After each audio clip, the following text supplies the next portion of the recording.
It's almost at 50,000 sales. I'm counting down the minutes. I can't wait. This is, yeah. So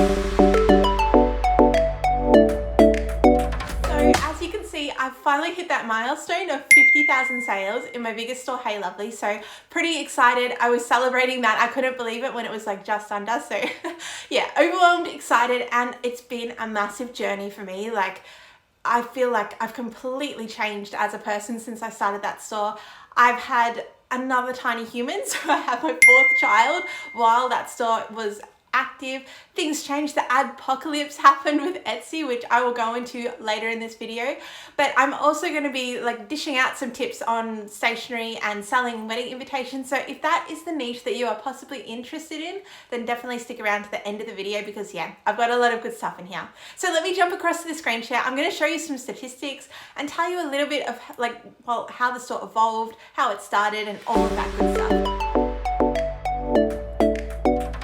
So as you can see, I'm over the 50,000 sales milestone, which is amazing. I'm really proud of it. And yeah, this is my biggest store. It's got the most sales. It's not the most profitable, and it's definitely on its last legs in terms of profitability, but it's definitely had its day and it's served its purpose for what I've learned from it as well. So I started this store in 2018. I had a tiny little baby, Remy, my third oldest. He was just like a little baby in a bouncer, and I was like, right, I have had some success with printables.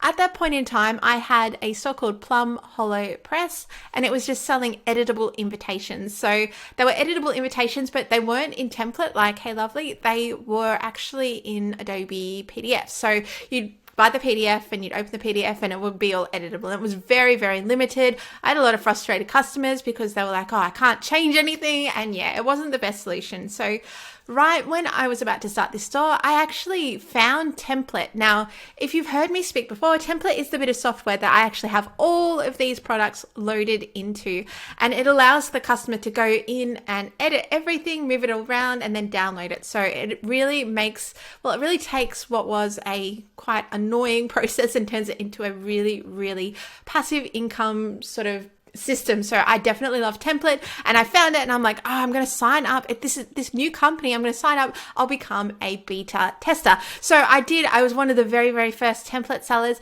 and well, the head honcho at Template, he actually called us because it was a brand new company at the time. He called us and he walked us through the software, and yeah, they're massive now. So I always think back to that, and I think it's pretty special that yeah, we got that one-to-one service with the now huge CEO of Template. So that is the story there. So I signed up and I made this store based around selling Template, and the goal was to obviously get lots and lots of products. We ended up with 11,776. So that's heaps and heaps of products. And I just wanted to see how it would go, because obviously Etsy, it's search engine driven. So you really do need a decent number of products to even be found in the search at all, because yeah, you need to be competing against all the other listings. So that is why I went in and I made so many products. Would I make that many products if I was doing it again? Definitely not. But it was a trial period and it definitely served its purpose. So yeah, 2018 started this, and yeah, built it up with my husband, Glenn. I was making the products, he was uploading them, and we were just kind of working that way. So I'm going to jump across and I'm going to show you the stats, and I'm going to tell you the story of the stats. So you can see 2018, it was like, nothing. Then 2019, it just exploded. And what actually happened here is I found Etsy ads. And this is when back in the day when they were actually good and they actually worked. So back in the day, you used to be able to cap your ad spend at an amount per click. So you used to say, look, I only want to spend like 10 cents maximum per click, and it won't show your ads for anything else. And that was an amazing system, because it meant that you could really optimize your ad budget and get the most clicks, especially for this store. It was an absolutely awesome system. So I'm going to flick across to revenue. So obviously 2018, 986. 2019, we had $268,706, and that was for the whole year. And that was the total figure. Ad spend was taken out of that, and there was quite a big ad spend for that year. It was significant, but it didn't matter because it was kind of all going into the same pot, and the ads were coming out and then the income was coming out. And there was a point in time where it was doing like $500 a day. I was like blown away at how well it was going. And then 2020. So I think it was towards the end of 2019, from like, this is just me thinking back with my memory, but I think it was around like, I think it was September, October, that they changed the ads and everything fell apart. I could no longer like profitably run ads for this store. I was just devastated because overnight it like went from me being like Etsy's biggest fan to me being like, Etsy, why did you do this to my business? You completely tanked it. So that's what happened there. The ads changed and I had to completely stop ads altogether in this store because the way it was set up, I had 11,000 products. I had to individually opt into ads if I wanted to do it, and the ads didn't even work. So I just stopped advertising on Etsy altogether. Now, over here in 2020, you can see it was still going okay. It was still turning a decent profit, but we also had the COVID, which hit, and obviously for events, everything just plummeted. So we saw a massive drop here as well. And it's been on its way ever since kind of the adpocalypse happened. It's been on its way down. So over time, you can see, it went really well. And it's just sort of gone down over time. Now it makes around, let me check. So this year it's made a total of $12,200. This week it's made 608. Now that is Australian dollars, and that's way, way less than even last year. So it is an older store. Obviously, as time goes on, things get more competitive. The product images that I loaded in 4 years ago aren't competing as well as they should be with all those beautiful new product images from other sellers. So that is what you're seeing here. This store is slowly dying. Instead of like, I could go in and revisit the store, redo it all up. I've thought about it, but I would rather put that energy into a new store. So it's fine that it kind of hums along in the background. It's passive income, gets around 7 messages a day. It's very easy to manage. And it's still earning a good enough income for me to keep it at this point in time and not redo it completely. So I hope that you find that interesting. It's been a huge journey for me. Like, I've literally had another baby since I started this store. So we're a family. We've got 4 kids now instead of 3, and a lot has changed in the industry as well. So I'm going to show you the types of products that I've got in here. I wanted to make a very sort of broad store. So it's not just wedding invitations. It's got some kids' birthday invites. It's got some teen birthday invites, lots of birthday, some religious and culture invites. And I was just kind of experimenting because I really wanted to broaden all the tags that I have to bring in as much traffic as possible so that, organically in Etsy, I could make as many sales as possible without the ads. I did a wedding basic category. Now, this was an amazing category. It went so well. Doesn't do well these days, but back in the day, this was an amazing category. And I was also selling printing at one point as well. So upselling into printing. And that was a great thing to do as well. So 3 things that I would do differently if I was starting this store today. Now there's lots of things I'd do differently. The store is now quite old. Etsy's changed so much. It doesn't even resemble where it was when I started Hey Lovely Co. So, but 3 things that I would change. Okay, number 1. I would really hone in on trends a lot more because obviously, specifically in the wedding invitation industry, trends are super important. And as Etsy's gotten more saturated and more sellers online, it's definitely important to make sure that the products you're making are definitely sought after and trends people are looking for.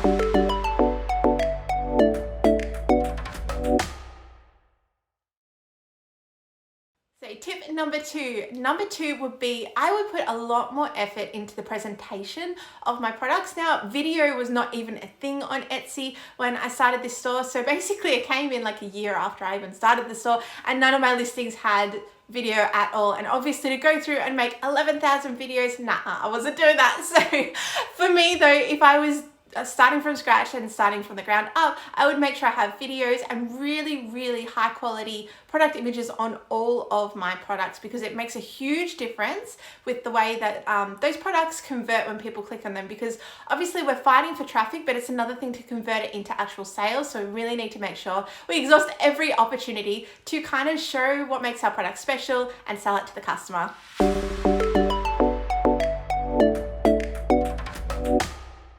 So when I started the store, obviously I had some success on Etsy before, and I was like, my whole goal and mission for this store was I'm going to make it huge, which is why we ended up at 11,000 products, which is huge. And I personally, having been there and done that, I don't think that it is critical to have that many products in your store. I think you can have a lot less products, higher quality, more targeted and researched, and have a lot more success than Hey Lovely Co. So I would not make it as big. I would really focus on quality over quantity, but I would still make sure, I would probably aim for around 4,000 products that were really, really high quality if I was doing this from the ground up and starting all over again. So my biggest regret with the store, I don't know. That's a good question. For me, it kind of broke my heart when Etsy changed the ad system in Etsy, because my store, it was going amazing. It was literally turning over like $500 a day. I couldn't believe that I built this thing. And then all of a sudden, overnight, Etsy, they changed the ads, and yeah, everything changed for this store. It completely demolished the sales. It couldn't actually run ads profitably anymore.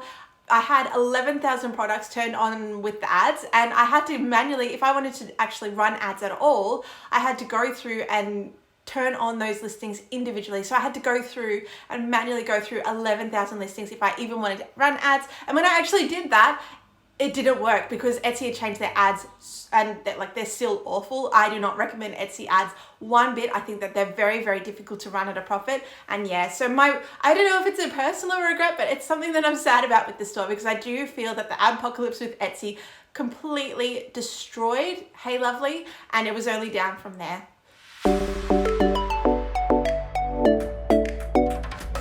Do I still think it's worth actually making a wedding niche store in 2022? The answer is yes, absolutely. I am still 110% on the wedding train. I think it's a great niche. There's a couple of things you have to be mindful if you are thinking of going into this industry. So the main thing that I want to flag with you is that obviously if you are going into the wedding niche, you are going to be having customers, you'll be pulling customers in, and you can't really build a long-term audience and community around your brand. And that is because customers, when they come to you for event stationery, they're going to maybe start to save the dates. They'll go through to wedding invites, reception stationery, finally thank you cards, and if you're super, super lucky, you maybe get a baby shower invite down the track. But other than that, they're not going to sort of stick around and buy things from you every month, or they're not going to be recurring customers long term. So that's really important. You need to be aware that you are going to have to kind of refill your customer pool as you go along, but it is an amazing niche. I truly, truly believe that it's really special. It's really special to be involved in doing people's event stationery as well. Like the energy, there's nothing like it. So I highly recommend it. Yes, you can still make it profitable. Just, think about those things that I flagged in this video, and I wish you good luck with it all. Thank you so much for watching. My name is Jessa Bellman, and I don't just teach Etsy, I teach all things digital products. So that is, I teach courses, I teach templates, I teach Canva, I teach all of these wonderful things. So if you like what you saw and you are interested in sort of selling digital products yourself, definitely subscribe, because I put out new videos every single week. So I would love to have you as part of my community. And also, if you like this video and you found it helpful, it would really help me out if you left me a like and drop me a comment below, because I'd love to connect with you. So thank you guys so much for watching. I really appreciate your time, and I will see you guys next week. Bye-bye.